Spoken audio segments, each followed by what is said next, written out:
मैं doctor Pallavi Kashyap, consultant dermatologist Patna से। आज हम बात करेंगे डिफरेंट हेयर प्रोडक्ट्स के बारे में, जैसे मिनॉक्सिडिल विद फिनेस्ट्राइड या फिर जितने भी हेयर वाइटलाइजर्स अवेलेबल है मार्केट में, and different types of hair serums and shampoos, ताकि आप बिल्कुल कंफ्यूज नहीं हो और एक कंसल्टेंट की राय लेके जो आपके लिए बेहतर है वो आप इस्तेमाल करें।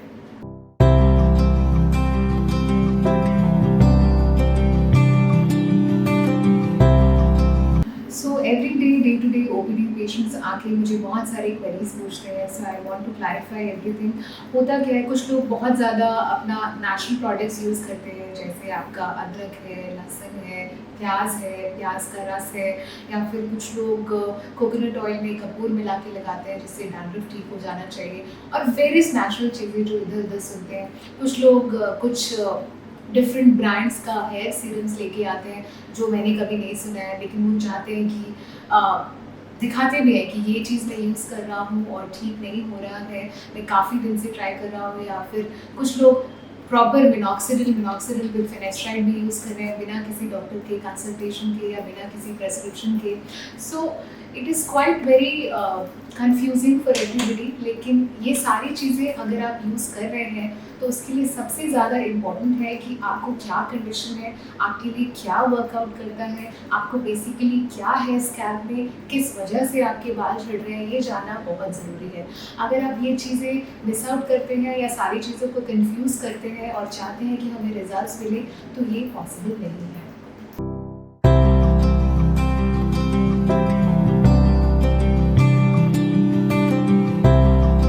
कई बार हम ये सोचते हैं कि हम अगर कोई प्रोडक्ट यूज़ कर रहे हैं अपने स्कैल्प के लिए जिससे कि हेयर लॉस इम्प्रूव हो सके, या हेयर सप्लीमेंट्स ले रहे हैं, वो सफिशेंट है और उससे ही हमारे बाल वापस आ जाएंगे। उसके लिए हमें कुछ एडिशनल करने की आवश्यकता नहीं है, जैसे PRP या हेयर ट्रांसप्लांट। सो ऐसा नहीं है। कई बार हमारे हेयर कंडीशन और हेयर लॉस के हिसाब से आपके डॉक्टर आपको खुद सजेस्ट करेंगे कि आपको PRP ऐड करना चाहिए या नहीं। PRP is nothing but platelet rich plasma therapy, जहाँ पे आपका ब्लड से हम लोग ग्रोथ फैक्टर एक्सट्रैक्ट करके स्कैल्प में इंजेक्ट करते हैं, और उससे आपके स्कैल्प में आपके हेयर को उतना नरिशमेंट मिलता है जिससे वो ग्रो कर सके। कई बार PRP और ये oral supplements as well as आपका टॉपिकल सप्लीमेंट सफिशिएंट नहीं होता है, क्योंकि आपका उतना हेयर लॉस हो चुका है, तो आपके डॉक्टर आपको बोलेंगे कि आप हेयर ट्रांसप्लांट के लिए जाइए। हेयर ट्रांसप्लांट एक सिंपल प्रोसीजर है जिसमें आपको बेसिक डिफरेंट टेक्निक्स के थ्रू हम लोग हेयर इम्प्लांट करते हैं, और वो भी एक तरीका है हेयर वापस आने का। So all these are different parts of your hair therapy. So never, अभी कभी ऐसा नहीं सोचिए कि हाँ सिर्फ इतना से ही मुझे बाल आ जाने चाहिए। कई बार जो भी आपके डॉक्टर आपको बोल रहे हैं वो आपके लिए और आपकी कंडीशन के अनुसार बोला जा रहा है, सो उसे मानिए।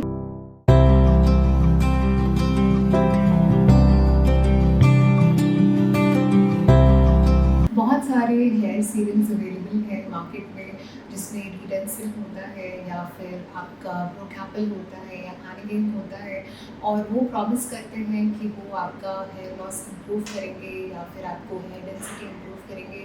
By far it's true also, पर ये जानना ज़रूरी है कि वो प्रोडक्ट्स आपको कैसे हेल्प करते हैं।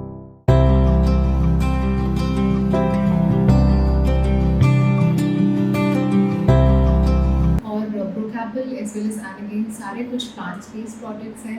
What they exactly do, they're extracted from the plants and they basically boost the hair growth को improve करते हैं, आपका blood circulation बढ़ाते हैं, जिससे कि आपको hair को उतना nutrition मिलता है, उतना blood supply मिलता है कि वो बढ़ सके, और आपके hair follicles को nourish करते हैं, उतना nourishment देते हैं कि आपका hair improve हो सके।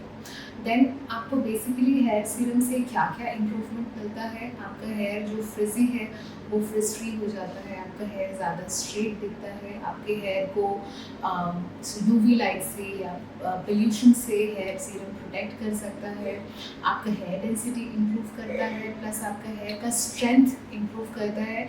So here serum is good, लेकिन उसको बहुत समय तक यूज़ करने के लिए मैं आपको नहीं बोलूँगी। कम से कम अपने डॉक्टर से मिलिए, उनसे पूछिए कि आप ये प्रोडक्ट्स आपके हेयर के लिए कितना एडवाइजेबल है, आप कितने ड्यूरेशन के लिए यूज़ कर सकते हैं, और इन सारे प्रोडक्ट्स का रिजल्ट बहुत धीरे धीरे दिखता है, बिकॉज हेयर एक अपने साइकिल में वर्क करता है। तो please be patient, consult a dermatologist before starting any hair serum for your hair.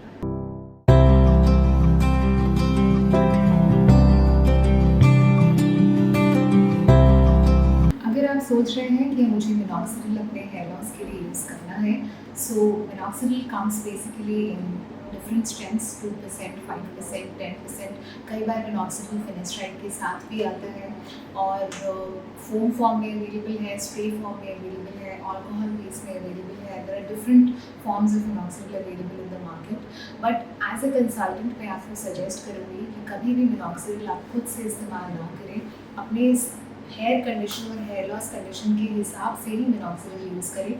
Minoxidil हम लोग जनरली एंड्रोजेनेटिक एलोपेशिया या फीमेल पैटर्न हेयर लॉस या कई बार एलोपेशिया एरियाटा के केसेस में देते हैं। कुछ टेलोजन एफ्लूवियन के केसेस में भी हम लोग मिनॉक्सिडिल प्रिस्क्राइब करते हैं, लेकिन मिनॉक्सिडिल के बहुत सारे साइड इफ़ेक्ट्स भी हैं और हमेशा ये ध्यान में रखना है कि आप करेक्ट सब्जेक्ट हैं कि नहीं मिनॉक्सिडिल यूज़ करने के लिए।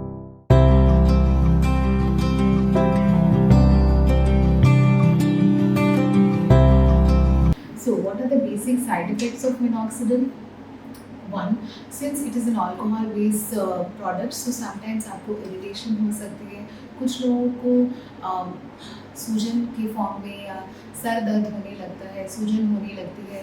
कुछ लोगों को रेडनेस हो जाता है। अगर आपका स्कैल्प पूरे तरीके से हेल्दी नहीं है, वहाँ स्कार है या आपने पहले से कोई ट्रीटमेंट कराया है, तो उस पर मिनॉक्सिडिल यूज़ करने से आपको इरिटेशन होने लगेगी, एलर्जिक रिएक्शन हो सकता है, खुजली आ सकती है। और जनरली जो लोगों को ऑलरेडी बीपी की दवाइयाँ चल रही हैं या कार्डियक डिजीज़ है उसकी दवाइयाँ चल रही हैं, तो उनको मिनॉक्सिडिल हम लोग प्रेफर नहीं करते हैं, क्योंकि it is a vasodilator. So fluid accumulation ज़्यादा हो जाएगा बॉडी में अगर आप वेसोडाइलेटर्स का मात्रा बढ़ा देंगे, क्योंकि आप ऑलरेडी दवाइयाँ खा रहे हैं। सो प्लीज़ आप मिनॉक्सिडिल खुद से यूज़ ना करें। प्रेग्नेंट फीमेल्स को बिल्कुल मिनॉक्सिडिल यूज़ नहीं करना चाहिए। ब्रेस्ट फीडिंग फीमेल्स को भी मिनॉक्सिडिल एकदम इस्तेमाल नहीं करना चाहिए। Any individual who is less than 18 years old should not use minoxidil। और हमेशा मिनॉक्सिडिल यूज़ करने से पहले एक एलर्जी टेस्ट कीजिए, अपने कान के पीछे कुछ देर के लिए लगाइए, at least for 5-10 minutes, and see if any irritation is caused, then please don't use minoxidil. Else it's a very safe thing. Never underestimate the efficacy of it। And again आपको extra facial hairs आ सकते हैं minoxidil की वजह से, और कई बार हम लोग ओरल मिनॉक्सिडिल भी प्रेस्क्राइब करते हैं, लेकिन उसके लिए भी एक कंडीशन है, एक डिजीज़ है जिसके लिए आपको प्रेस्क्राइब होता है। So please never ever use minoxidil on your own, always have a doctor's prescription.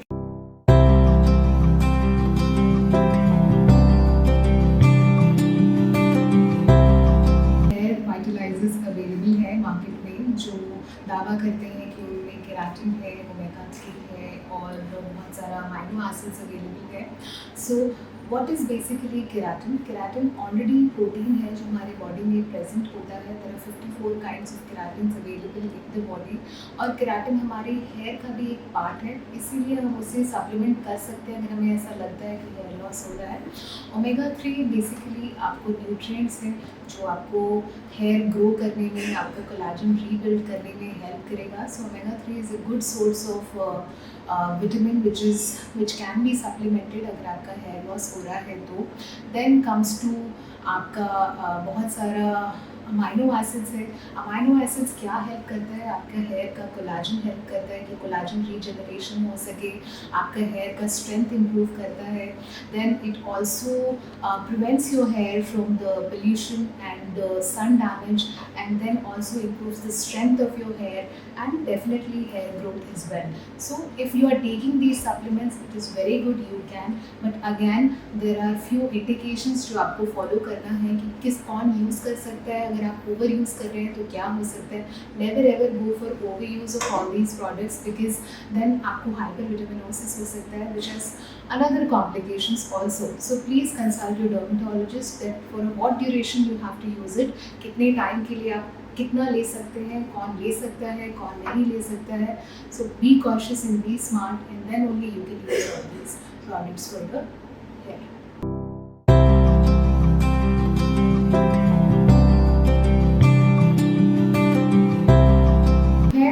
Basically एक साइकिल के फॉर्म में वर्क करता है। तो सबसे पहले ये इम्पॉर्टेंट है जानना कि हमारा हेयर साइकिल क्या है। It has basically 3 phases।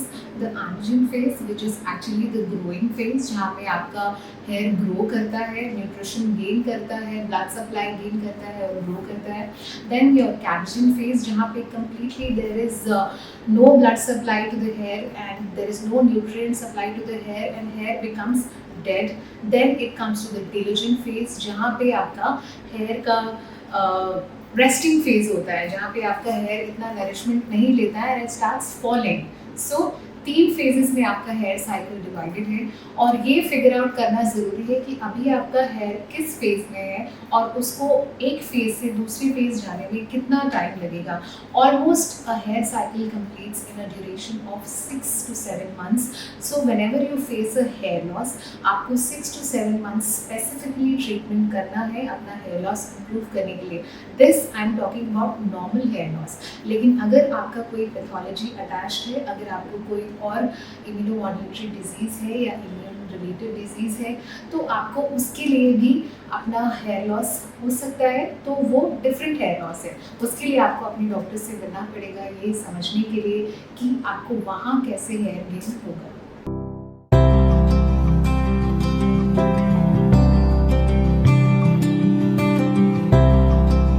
अक्सर पेशेंट्स आते हैं और पूछते हैं कि मैम मुझे खाने के लिए लगाने के लिए दवाइयाँ दे दीजिए और मैं उसी से ठीक होना चाहता हूँ, मुझे हेयर ट्रांसप्लांट नहीं चाहिए या मुझे कोई भी ऐसा ट्रीटमेंट नहीं कराना है जिसमें आप मेरा स्कैल्प में कुछ इंजेक्ट करें या समथिंग। बट ऐसा नहीं है। अगर कोई भी चीज़ आपको में मेडिकेशन देते हैं या खुद से भी आप कुछ यूज़ करते हैं तो सबका अलग अलग रोल होता है। अगर आप ये चाहते हैं कि हाँ मैं हेयर सीरम लगा के ही मुझे हेयर आ जाए, कुछ केसेस में ये बिल्कुल पॉसिबल नहीं है। सो नेवर थिंक कि एक सीरम आपका हेयर ट्रांसप्लांट कंडीशन को हेल्प कर सकता है। अगर आपका कंडीशन है जहाँ पे बाल आना संभव नहीं है और वो कंडीशन काफ़ी डिटेरिएट हो चुका है, तो हेयर ट्रांसप्लांट ही एक सोल्यूशन है। कई बार पेशेंट्स को मैं ओरल और टॉपिकल ट्रीटमेंट के साथ साथ ERP के लिए भी सजेस्ट करती हूँ। So it is also important कि एक बार आपके स्कैल्प को एक अलग सी नरिशमेंट चाहिए जो आपको ERP के थ्रू ही मिल सकता है। सो प्लीज़ अपने डॉक्टर की सलाह मानिए और सारे ट्रीटमेंट्स को जैसे आपके कंसल्टेंट आपको बोलते हैं प्लीज़ उसे फॉलो कीजिए।